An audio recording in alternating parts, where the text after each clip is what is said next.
Warning, the following video you're about to see contains mature themes such as strong language. As such, viewers' discretion is advised. Bullshit alert! Pluie, it's not viewers' discretion, it's viewer discretion. God damn it, I give everyone in this fucking studio one job and they all fuck it up unless I wipe their ass for them.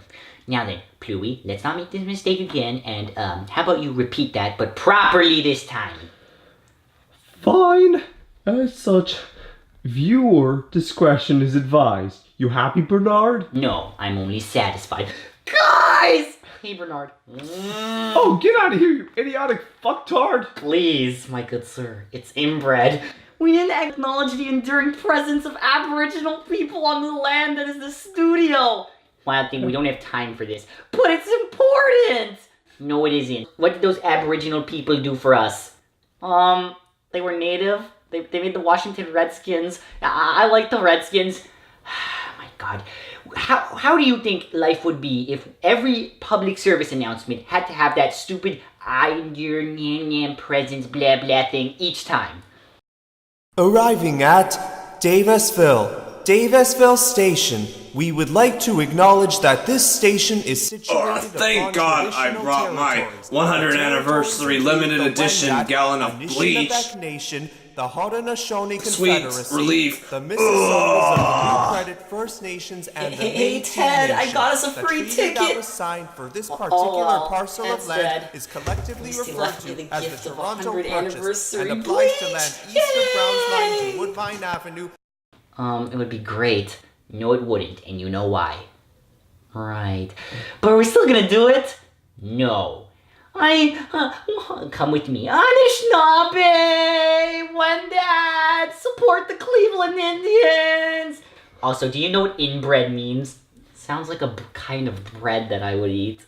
Anyway, back to what I was saying. I can't believe the previous episodes didn't have these disclaimers. Oh well, now they do. Also, kids, don't do drugs. Drugs are bad, you know. Look what they did to those Aboriginals people. Pluie out.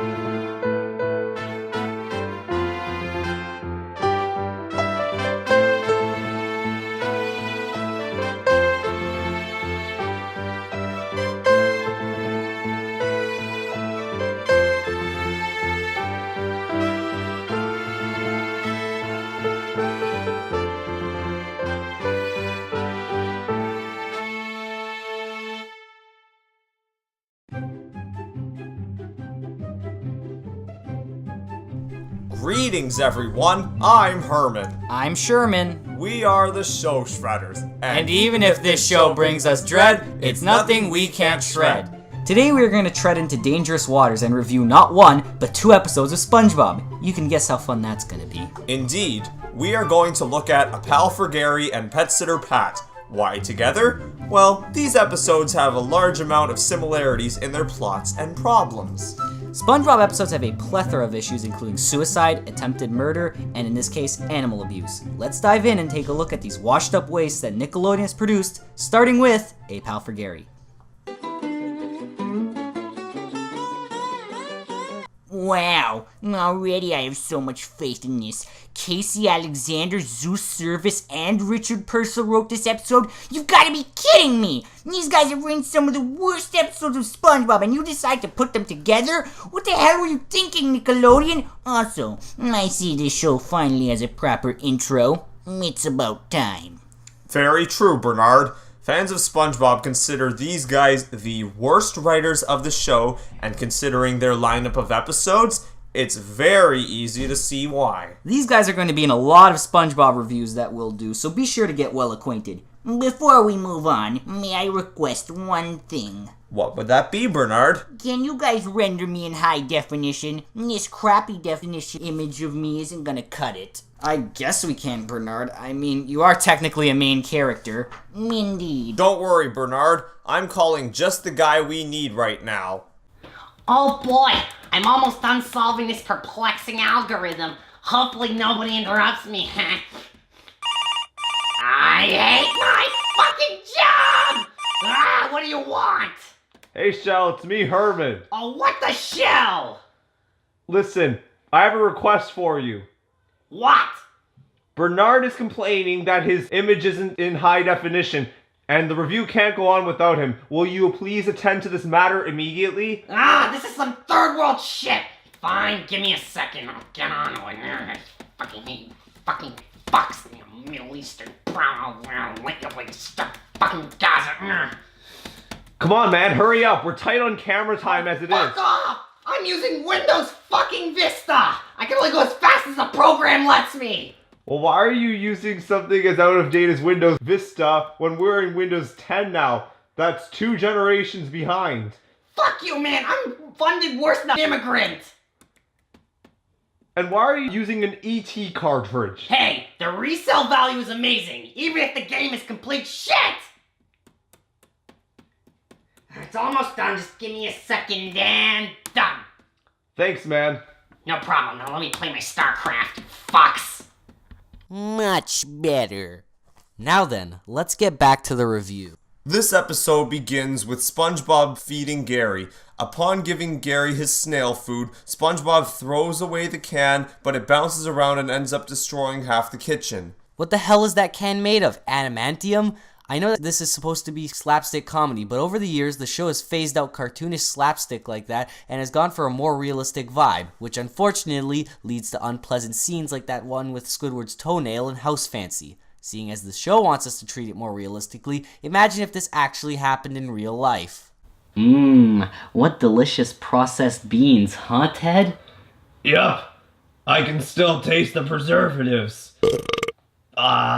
Preservatives. They sure keep me from dropping dead. True, buddy. Well, we better clean up. Alright, just let me throw the can out. Wait! What? You have to put that can in the recycling bin. Of course, thanks for the reminder. Don't mention it. Oops, I missed. I don't know why the company that made this can crafted out of indestructible metal, but I love it!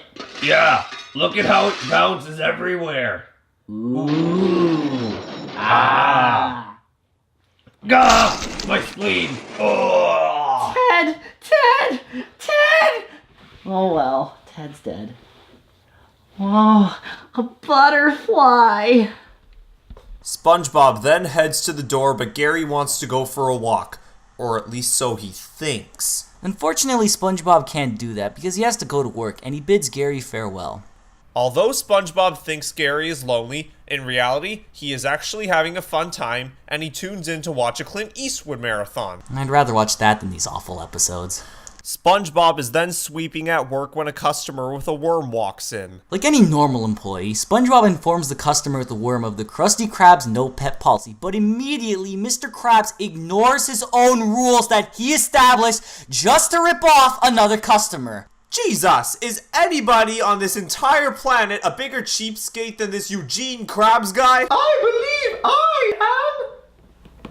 Hey, who's this asshole? I am Reginald Paddington, professional douchebag, and these are my 2 loyal lackeys, Lester and Chester. Sup? I'm Lester, he's Chester. I'm the classy one with this nice scarf. More like the stupid one. Hey!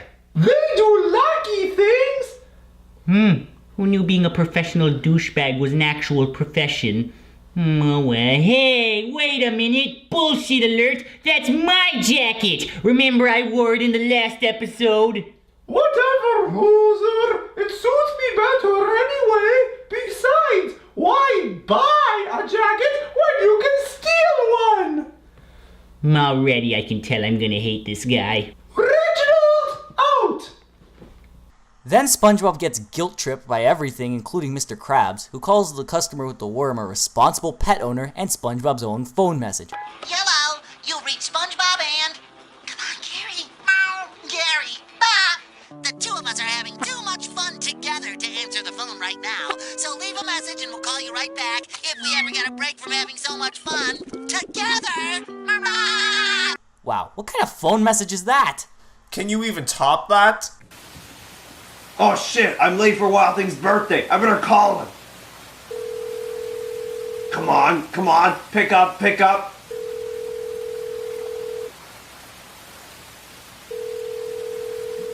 Hey, you've reached Ted Bear. And Wild Thing! Oh god, my vocal cord! I need some water, just give me a minute. Anyway, we're not able to take your call because we're probably too busy celebrating Wild Thing's birthday. I mean, only a real asshole would forget a day like this. Wild Thing is my best friend, and I would never ever forget his birthday, which is the most treasured, cherished, respected day of his entire life. Now, I can't take it anymore. please leave your message after the beep. No, Ted, come back! You're the only one with the Wi-Fi password! Oh well, he's dead. God damn it, and my birthday was next week! Aw, sucks it's raining. I could have seen a butterfly. Let's get back to SpongeBob. After leaving a message for Gary, SpongeBob's shift is over. However, upon leaving, Mr. Krabs asks SpongeBob to retard the parking lot with him. Shouldn't he get a licensed construction crew to do that?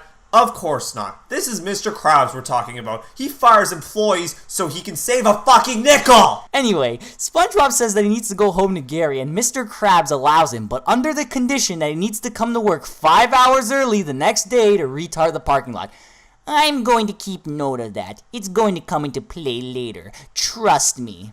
On his way home, SpongeBob sees a fish buy his son a new pet to keep him company while he goes away on business trips. Here you go, son. Now this thing can keep you company while I ignore you and forget you exist. I'm pretty sure that pet will be a better father figure than I ever was. SpongeBob then gets the idea to buy one to keep Gary company when he is away, despite warnings that these creatures are unstable near other pets. I see this episode as trying to pay homage to or rip off the movie Gremlins. How stupid do you have to be to ignore warnings like that? Oh boy, I love shopping at the local bazaar, don't you, Ted? Not really, because this place is known for many child kidnappings. Hey, look, this looks like a nice store. Hello, my name is Monsieur Bell. How may I help you boys out today? So young and handsome. Oh, you're too kind. We'd like to buy something. I see you have some very nice rat meat in ornate boxes. I can also get you some children's organs at a good price. Wait, what? You heard nothing. I think we'll take that box. I should let you know, this is my Sunday special. If you'd like, I can give you a free ride. No thanks. Very well. So, do you want this box or not? Yeah, here's the cash. I'll take the box. Very well, Pierre. I must warn... My name isn't Pierre. I don't care. I must warn you. This box contains a terrible curse that'll bring you much death and suffering. Who cares? Ted, why don't you go open it?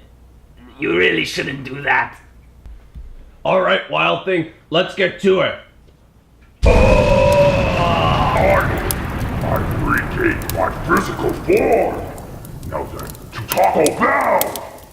No refunds! Damn it! Bullshit alert, the pets that lady was selling are supposed to be nudibranchs. Nudibranchs are also supposed to look like worms, not discount plush fish, and to think that a fucking marine biologist created this show, what the hell? SpongeBob then returns home and we see Gary is still watching some Clint Eastwood. SpongeBob then introduces Gary to Puffy Fluffy, and suddenly Puffy Fluffy tries to eat Gary and prove he is a stupid abomination from hell. SpongeBob is oblivious to this and repeatedly blames Gary for being mean. Bullshit alert! SpongeBob is in the same room as Gary and Puffy Fluffy, and he can't see that Puffy Fluffy is trying to eat Gary? Is SpongeBob as deaf as Thomas and Wonky Whistle? He probably doesn't notice them because he's too busy making enchiladas. I want me some enchiladas. No, we're trying to do a review here. Stop interrupting. Come back when we need you for a gag or something like that. Jeez.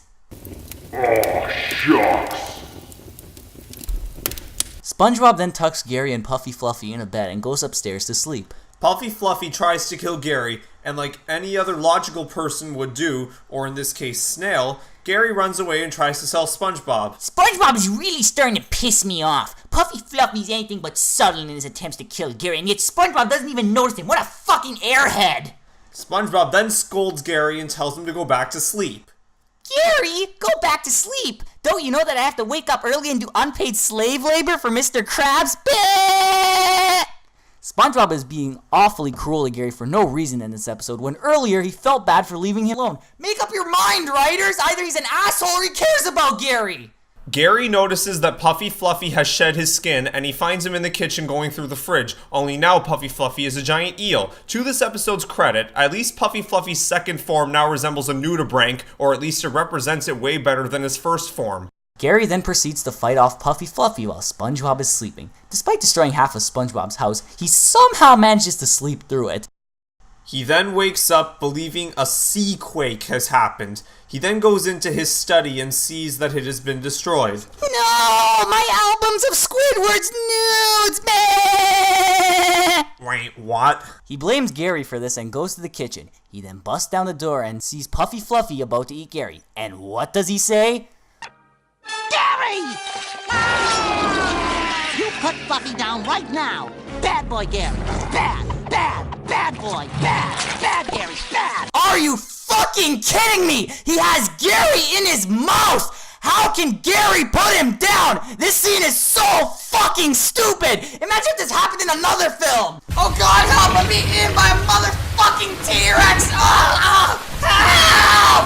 Donald! Put Rexy down this instant! Do you know how expensive it is to make another one? What do you think I am, made of money? Just because I own a giant park full of dinosaurs on a private island doesn't make me a billionaire! It makes me a trillionaire. Spare no expense.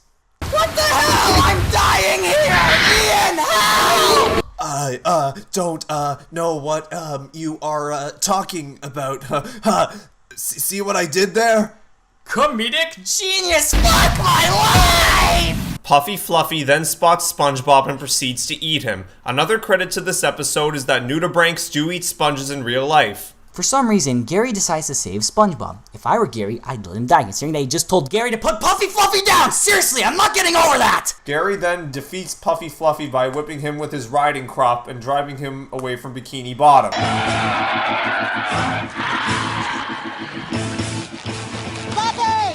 Fluffy, wait! Well, Gary, what do you have to say for yourself?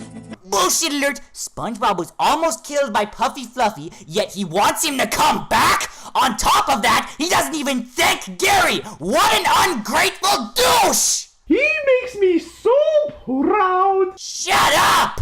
SpongeBob then takes Gary to the Krusty Krab, and Mr. Krabs allows this because Gary can work for free. Wow, I never thought I'd say this, but triple bullshit alert! First of all, SpongeBob was supposed to go to work 5 hours early like he promised so he could retard the parking lot, but he didn't. And Mr. Krabs seems to have forgotten about that ordeal. Secondly, free labor is illegal, and even then, Gary is a fucking snail. How could he operate a grill? And lastly, Mr. Krabs is ignoring his own rules again. He is the one who created the no pet policy, which now even SpongeBob, who initially enforced it, has ignored. What the fuck, Nickelodeon? How do you allow this shit to be put on air? And that's the end of that awful episode. Now it is time for the ratings. I will now give this episode an extremely low rating of...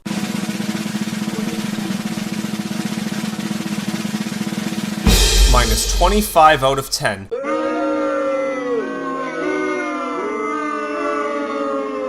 The abuse towards Gary is atrocious. SpongeBob is way too stupid in the second half, and this episode lacks any logic whatsoever. In fact, the only good thing to come from this episode was that SpongeBob actually cared about Gary at the beginning and is a reasonable employee when he says to the customer that there are no pets allowed in the Krusty Krab, but they later ignore that.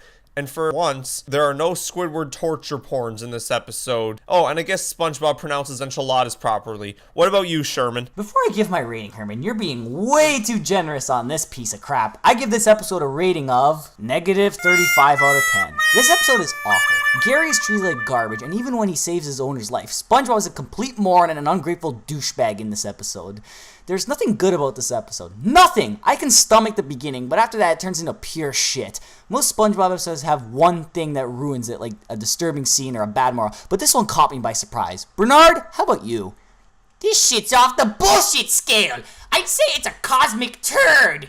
By the way, like the new look of the scale? I didn't know we could go that high. Alas, we are not done, as we still have to look at Pet Sitter Pat, which recycles this episode's plot, but instead of Puffy Fluffy, it's Patrick. Modern Patrick is a huge prick, so be prepared for a terrible episode. Let's swim on over to Pet Sitter Pat. Luckily, this episode is not as bad as the previous one, but I never said it was great either. Well, it's not having a great start. It has the same 3 writers as A Pal for Gary. My faith in this show is dwindling at an alarming rate. The plot begins with SpongeBob getting the mail. Let's see. A restraining order notice from Squidward, angry letter from fans. Ooh, a letter from Grandma! SpongeBob is invited to his grandma's birthday, but he needs to get someone to look after Gary. Although in my opinion, judging from the last episode, Gary is better off on his own. He first asks Squidward to look after Gary, but Squidward refuses because Gary ate his sustainable kelp garden. After Squidward says no to looking after Gary, SpongeBob goes to ask Patrick. Bullshit alert! SpongeBob should have gone to someone more qualified like Sandy or heck, Mr. Krabs if we're going to Patrick. Hell, Plankton would be a more capable snail sitter than that brain-dead idiot. We find Patrick talking to his reflection in a puddle of what I presume is his drool. I wonder if the writers are as half-baked as Patrick in real life. SpongeBob then asks Patrick if he can look after Gary, and Patrick replies with a really weird response. Are you going off the grid? Hold on, does SpongeBob have a secret criminal life we are not aware of? They should make that an episode instead of rehashing A Pal for Gary. Ready to burn down an orphanage, Patrick? Bah! You bet, buddy. Krabby Patties are people. SpongeBob then gives Patrick a list. Patrick is such a prick and such an idiot that he not only fails to read this, but he tosses it away. What a moron! Remember when Patrick had at least some semblance of logic? Well, the writers sure don't. Patrick raids SpongeBob's kitchen for free food, seeing as he is unemployed, and SpongeBob departs, saying he will return at 10 o'clock. Gary then becomes hungry, but whatever Patrick ate upset his stomach, so he runs off to SpongeBob's bathroom. He can't be as bad as Hero's Sushi, right? Wrong, my friend Sherman. Ugh. Patrick spends about 4 hours in SpongeBob's bathroom and makes it uninhabitable, as one can imagine. Gary is starving by this point and resorts to trying to rip open the bag of snail food. And here's where Patrick starts to be a huge prick. Sure, he opens the bag for Gary, but then he eats the snail food. What the fuck, Patrick? Truly a master of his craft! Oh, god damn it, I've had enough to hear with this bullshit! Bruce! What do you want, Bear, who always complains all the time?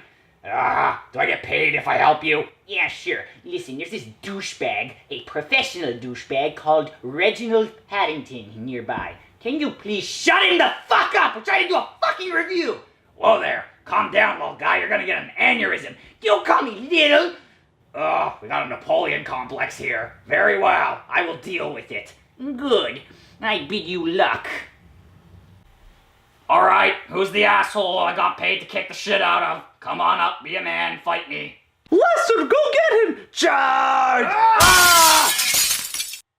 Chester, go get him! Fuck this, I'm out of here! Really, man? You're gonna send your dumb friends to fight me? Come on, be a man, you wuss! Okay, put up your dukes! Ah! Now that nuisance has been taken care of, we can resume the review.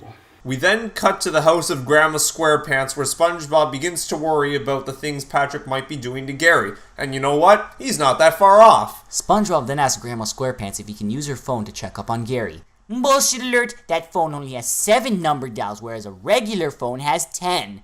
Cool it, Bernard, that's such a minor flaw. Barely anyone would notice that. When it comes to shitty shows, I pull no punches. When SpongeBob calls, everything seems fine, when really it is not.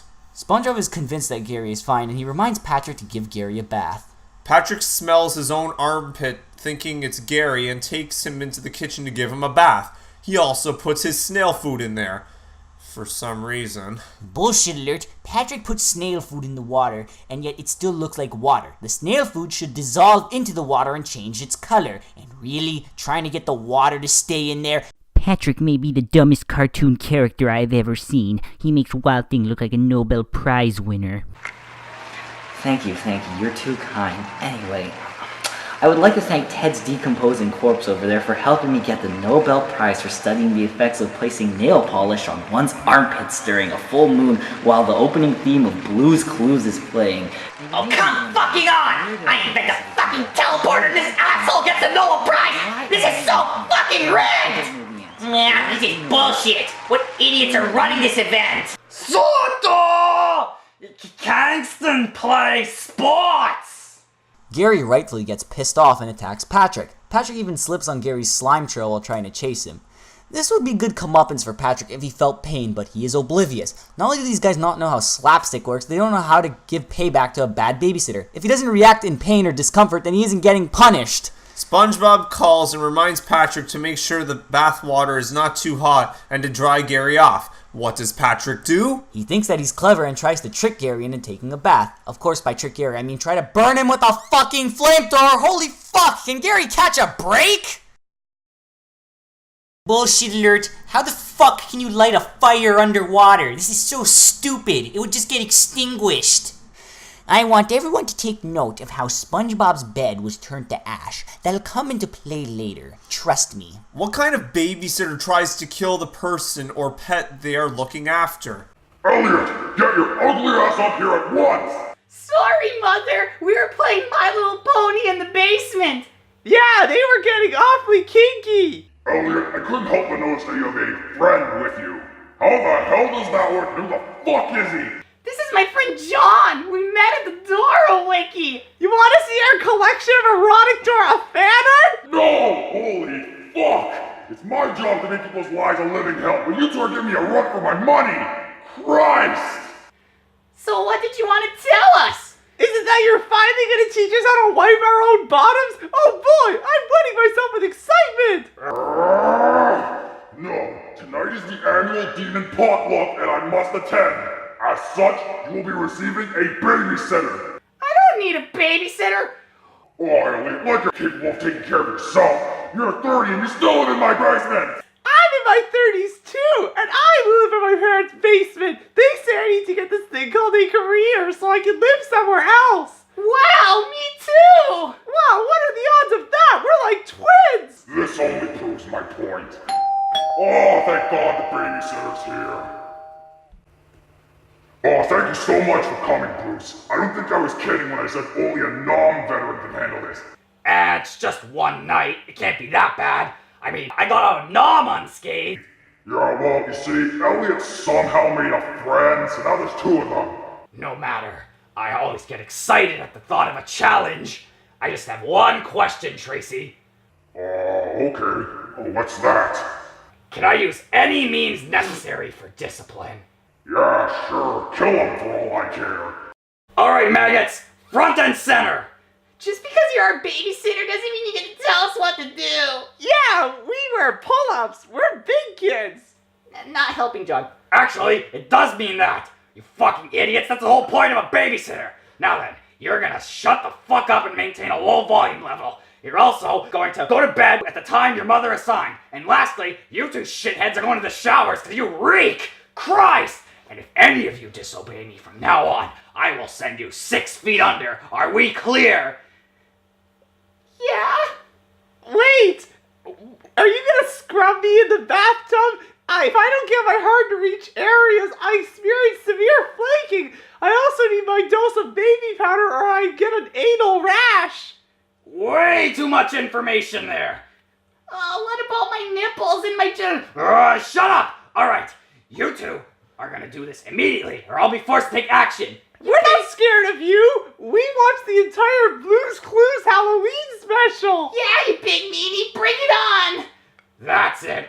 No torture in any of those POW camps is worse than this! My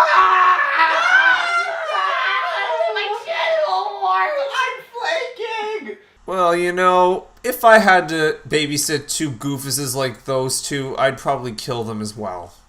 Yeah, same here. Patrick eventually corners Gary in the kitchen storage and sprays him with soap. He then says he doesn't have to salt to dry Gary. Bullshit alert! Doesn't Patrick know that salt will kill a snail by drying out its skin and forcing the air from its body to come out as it shrivels up? It's pretty dark for a kid's show. Patrick then resorts to drying off Gary with a blow dryer. This is stupid because it dries all the mucus in Gary's skin, making him stiff. I know that SpongeBob has a lot of horrible Squidward torture porn, but the Gary torture porn is just as bad. Patrick then decides it's time to watch TV and he passes out. He forgot to turn off the tub and the house floods. Back at Grandma SquarePants' house, SpongeBob starts to panic about Gary after a phone call in which he hears his house being flooded. He then helps Grandma SquarePants blow her candles, puts her to bed, and rushes home. He then opens his house door and releases all the water. Okay. Bullshit alert, bullshit alert, bullshit alert. And this applies to the whole show and not just this episode. But how the fuck can there be water within water? This defies logic on so many levels. I thought their equivalent to water was goo, like in the Goo Lagoon, but the characters cry and they take baths and shower with water. This lack of logic really fucking pisses me off. What the fuck? The episode ends with SpongeBob finding Gary reading Patrick a book. This ending comes out of nowhere because earlier we saw Gary in tremendous amounts of pain, and yet now he's taking care of Patrick? Triple bullshit alert. First of all, if Gary is taking care of Patrick, why did he need Patrick to take care of him? Secondly, why is SpongeBob not questioning the damage done to his house? For God's sake, it looks like a fucking ruin! Finally, how did SpongeBob's bed reappear if it was turned to ash in an earlier scene? I can't believe that I've had 2 triple bullshit alerts, 2 of them, in one fucking episode. Way to go, SpongeBob. Way to go. Now it's time for the ratings. I give this episode a 2.5 out of 10. Truth be told, it's not as bad as A Pal for Gary. The only problems in this episode are the torture Gary receives and the terrible, horrible, no good, very bad prick Patrick is. And at least unlike A Pal for Gary, SpongeBob has logic and actually tries to help Gary. What about you, dude? I give it a 1 out of 10. It's not even half as bad as A Pal for Gary, but it isn't a great episode by any means. At least in this episode, SpongeBob does retain his sanity and actually gives a shit about Gary. The only issues I had with it are Patrick being a huge prick at times and Gary's abuse. Other than that, it's a pretty by-the-numbers episode. Like I said in the last episode, SpongeBob episodes usually have only one flaw that plagues it, and the rest of it is fine. And that's pretty true, because if Gary wasn't tortured, this episode wouldn't be that bad. A Pal for Gary threw me a curveball, as it was worse than I expected, and is definitely one of the low points of the show. SpongeBob was a show that I actually enjoyed in its early seasons, particularly 1 to 3, but after the movie came the Dark Age of SpongeBob, which is when these episodes aired. At least the show has improved since the 9th and 10th season, and hopefully it will continue in its future seasons. What about you, Bernard? It's definitely in the middle of the bullshit scale. Not as bad as the first one, but not great either. Wow, guys, you gave really harsh ratings to something you said was average at best. Whatever, everyone knows we give exaggerated ratings. Besides, who cares? I'm Bernard, the best critic on Show Shredders. Unlike you 2 nincompoops, I don't have any biases, so I won't go easy on anything I fondly remember from my childhood. Only my opinion matters anyway. Can it, Bernard? One more thing I'd like to add. As a ripoff to A Pal for Gary, it did at least improve on the original. It's not a good episode, but it's not that bad either. Thanks for watching! Tune in next time when Herman and Sherman shred love. No, fuck. I'm done. Fuck this episode and fuck this show. Breadwinners is an unholy abomination. I mean, how the fuck does it have a second season? I've officially lost all faith in Nickelodeon. Good grief. I am not looking forward to this. What the fuck? Also, Sherman, for the next episode, I really think you should be a little more positive in the final rating. Constantly being pessimistic is Bernard's job. Hey, I heard that. Alright, if I try to be a little more positive, you need to be a little more critical. You can't just let things slide. Deal! So, Bernard, what's the next episode? Breadwinners love. Fuck! Welcome to the club.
This isn't the nice cloudy place I usually end up. They are full for now, so until you return to the world of the living, like you normally do, you shall remain here. But this is hell. What's the catch? This is the 7th level of hell, and aside from being blisteringly hot, there is an all-you-can-eat buffet. That doesn't sound so bad. It's a Mexican buffet, and there are no bathrooms. No! And north towards Newmarket, we also recognize the enduring presence of Aboriginal peoples on this land.